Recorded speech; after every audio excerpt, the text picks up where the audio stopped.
If you want to know how I know that Hyundai are having a great time in their design departments, all you gotta do is look at the new sketches of the Hyundai Kona, and I can just say that Hyundai has done it again. This is a fantastic update from the outgoing or the current Kona into this design. So I'm gonna show you the sketches and then compare it to the old model and let you know exactly why I think this is such a better design than the old one. And then I'm also gonna show you the interior, the whole car that we have from the press photos that they just released just a few minutes ago. So this looks so cool.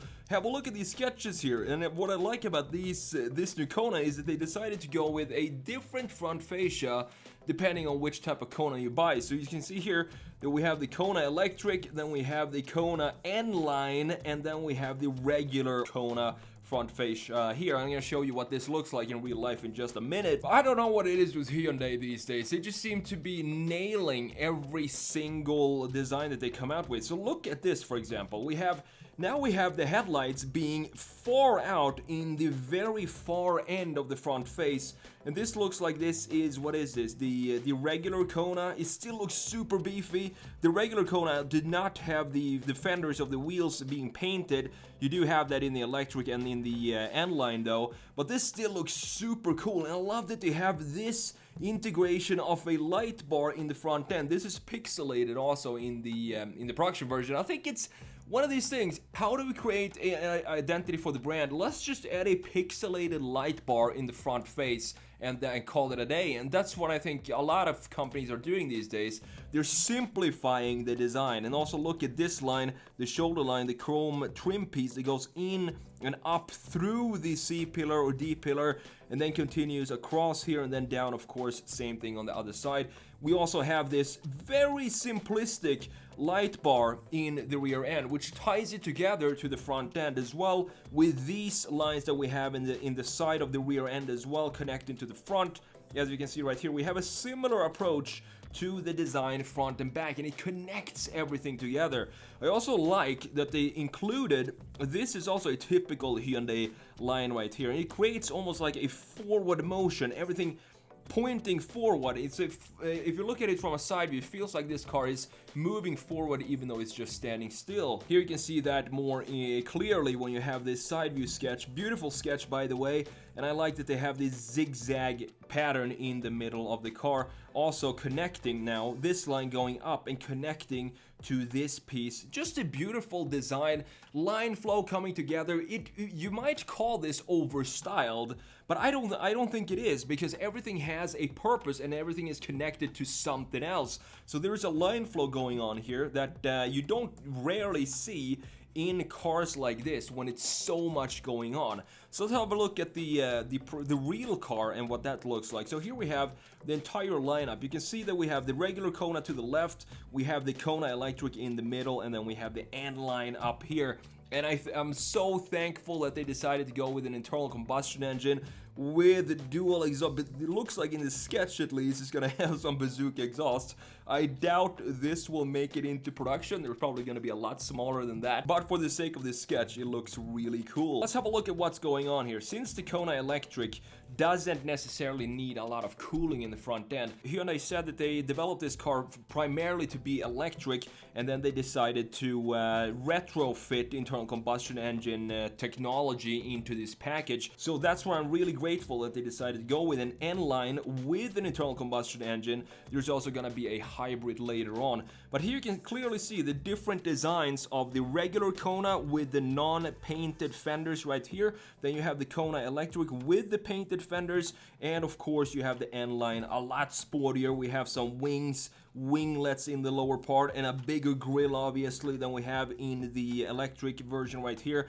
They all have this beautiful LED pixelated light up top, which I think looks really cool. And you can see the positioning of the headlights in these sketches. I think it's interesting that we're kind of developing this style that we've seen for a while now, to have the headlights being part of the bumper instead of having them be up here. And I feel like this, having it so far out, almost like a separate unit, is sort of an evolution over what we've seen before. This is the only picture that I could find of the rear view, and I think looking at the sketches we can kind of tell what this is going to look like. It's going to look very similar to the front end, just in a more upright position, obviously, and with this diffuser at the bottom. But I think so far it looks really good, and this is gonna be an interesting car to see out on the streets to really get the idea of what Hyundai was trying to do here.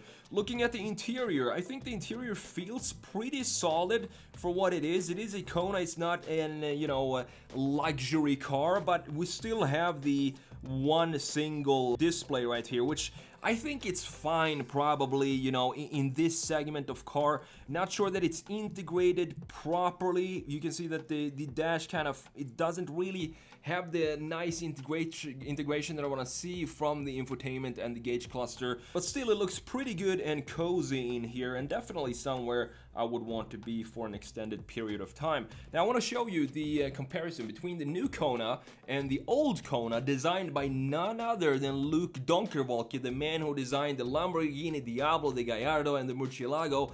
He also designed the previous generation Hyundai Kona, which I don't necessarily think is an ugly car. It just has a lot of things going on in the front end. All the lines and the graphic features that goes on in the front end, that's, I think, what Hyundai said. How can we take this identity and simplify it and make it more modern and more in line with our Ioniq models, for example? And you can clearly see still that this is nothing else but a Kona because of the graphic layout. We still have the headlights being far out, even further out in the 2024 model.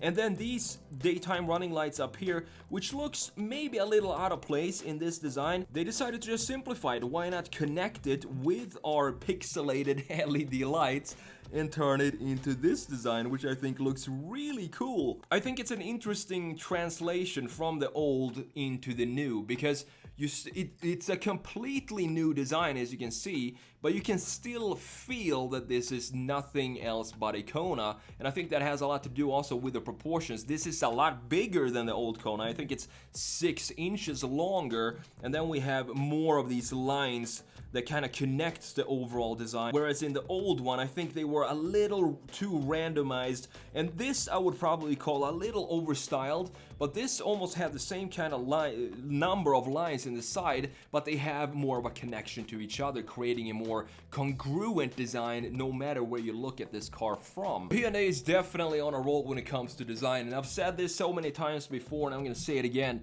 If you're a design student right now and you're looking for a job designing cars, I would focus on South Korea and go to Kia or go to Hyundai and have some fun with these guys in the design department, because as I said, just looking at these colorful sketches and the creativity that pours out of these companies these days, and also the way that they're finding their own design identity so strongly, I think that's super inspiring and something that we need to see. We haven't really seen that in a very long time, so I'm really excited to see that's going on in South Korea. Hopefully that will translate over to other parts of the world and other car companies as well. Well done, Hyundai, again, and I can't wait to see this out on the streets.